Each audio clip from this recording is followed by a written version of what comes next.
اسی طرح حدیث مبارک میں آتا ہے کہ مسلمان کے لیے دو خوشیاں ہیں. ایک جب وہ افطار کرتا ہے تو خوشی ہوتی ہے کہ سارا دن کا پیاسا ہے، بھوکا ہے، اب اللہ کی نعمت سامنے.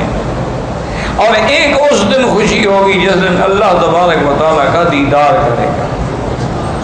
اور اسی طرح یہ بھی حدیث مبارک میں آیا ہے کہ جو مسلمان خالص نیت کے ساتھ اور خالص دل کے ساتھ افطار کے آنے سے چند منٹ پہلے جو ہے اللہ سے دعا مانگتا ہے وہ ہر حال میں قبول ہوتی ہے.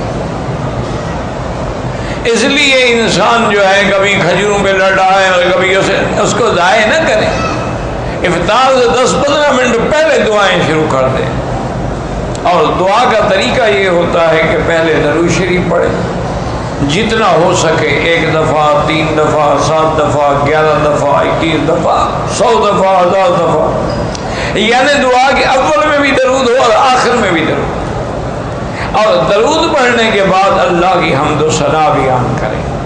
جیسے کہ اور نہ آئے تو سورۃ فاتحہ پڑھ لی، اس سے بڑی دعا اور اس سے بڑی حمد و ثنا کیا ہوتی ہے.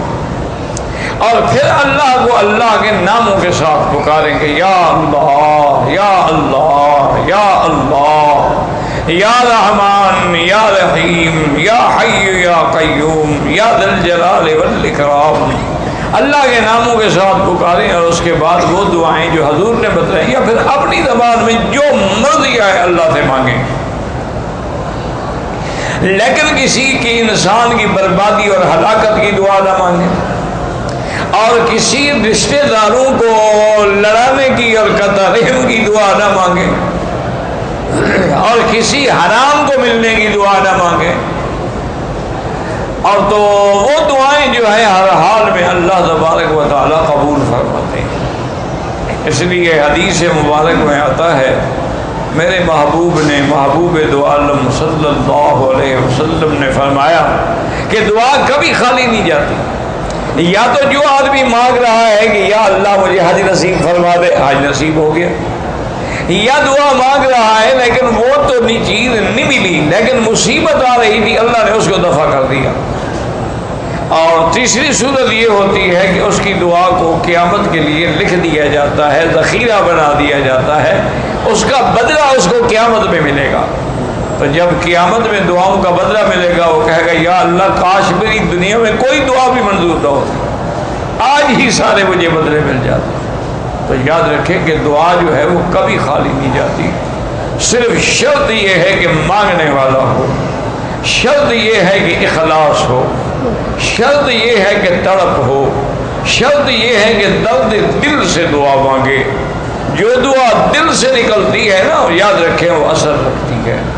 اور اسی طرح حضور نے منع فرمایا ہے کہ ان قلب اللاہن، کہ اگر زبان پر تو دعا مانگ رہے یا اللہ آج نصیب فرما، عمرہ نصیب فرما، رمضان نصیب فرما، مدینہ پاک، لیکن دل غافل ہے، دل کسی اور طرف لگا ہوا ہے.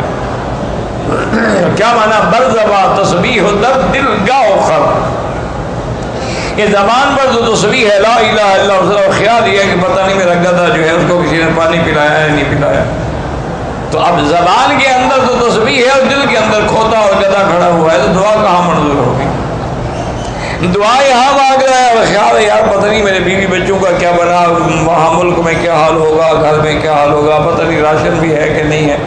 تو پھر دعا مانگنے کی کیا ضرورت ہے. اس لیے حضور پاک نے فرمایا کہ غافل دل سے کبھی دعا نہ کرو. اور علماء نے اور اولیاء اللہ نے لکھا ہے کہ جب دعا مانگو اور دل لگتا جائے دعا میں کہ بالکل زبان پہ دعا ہے، آنکھوں میں آنسو ہیں، دل میں رقت ہے، بدن میں خوف ہے، بدن پہ لرزہ طاری ہو رہا ہے، سمجھو کہ رحمت کی گھڑی آ گئی ہے، اور مانگو اور مانگو اور دعا مانگ رہے ہو دل نہیں لگ رہا بس کر دو. ایسا نہ ہو کبھی نافرمانی کی وجہ سے کہ اچھا مانگتے مجھ سے اور دیکھتے ادھر ہو.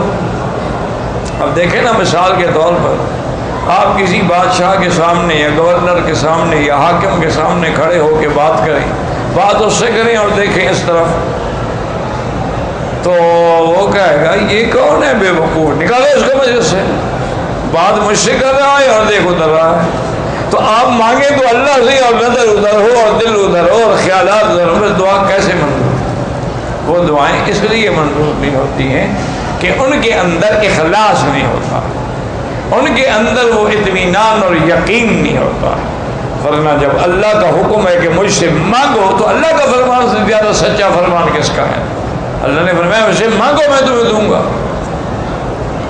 تو اسی طرح میں نے عرض کیا نا کہ اللہ نے رحمت کا ایک دریا بہا دیا ہے۔ اچھا، آپ نے کسی کو افطار کے وقت پانی پلا دیا ہے، آپ کو بھی پورے روزے کا ثواب مل جائے گا۔ آپ نے کسی کو ایک کھجور کھلا کے افطار کرا دی، آپ کو بھی پورے روزے کا ثواب مل جائے گا۔ لیکن کوشش یہ کریں کہ سحری ہے یا افطاری ہے، سوکھی روٹی ہو لیکن حلال کی، اور اگر مال مشتبہ ہے، اگر گوشت مشتبہ ہے، اگر جو چیزیں آپ روز مروز کھا رہے ہیں وہ مشتبہ ہیں، تو پھر خدا کے لیے اللہ کے روزوں کو برباد نہ کریں، پھر زمزم سے افطار کر لیں۔ اچھا، بعض جاہل لوگوں نے یہ بھی بنایا ہوا ہے کہ جی نمک سے افطار کرتے ہیں، یہ بالکل جاہلوں کی بات ہے، کسی پتہ نہیں ہندو نے گھڑی ہے یا مسلمان نے گھڑی ہے۔ اسی طرح سنت یہ ہے، یاد رکھو کہ افطار کے وقت تازہ کھجور ہو جو ابھی ابھی اتری ہو۔ اس لیے آپ دیکھیں نا، یہ عرب لوگ جو ہیں ماشاءاللہ، اللہ نے ان کو توفیق دی ہے، یہ سارا سال کھجوریں کولڈ سٹوریج میں تازہ رکھتے ہیں، رمضان آئے گا تو پھر نکالیں گے۔ وہ ایسے ہوگا کہ ابھی ابھی کھجور اتری ہے درخت سے، خاص طور پہ روتانا جو ہے وہ خراب ہی نہیں ہوتی، 2 سال بھی رکھی ہے۔ تو سب سے افضل یہ ہے کہ رطب، حضور نے فرمایا تازہ کھجور پہ افطار کرو۔ اور یہ بھی ہے کہ کھجور کھاؤ تو یا 1 دانہ کھاؤ یا 3 کھاؤ یا 7 کھاؤ، یعنی اس کا عدد جو ہے جتنا وطر ہوگا اتنا زیادہ وہ فائدہ ہوگا۔ اور حضور نے فرمایا کہ اگر آپ کو تازہ کھجور نہ ملے تو پھر سوکھا صحیح، پرانی کھجور صحیح، پچھلے سال والی صحیح، وہ اس سے افطار کریں۔ اور فرمایا کہ اگر وہ بھی نہ ملے تو پھر پانی سے افطار کریں۔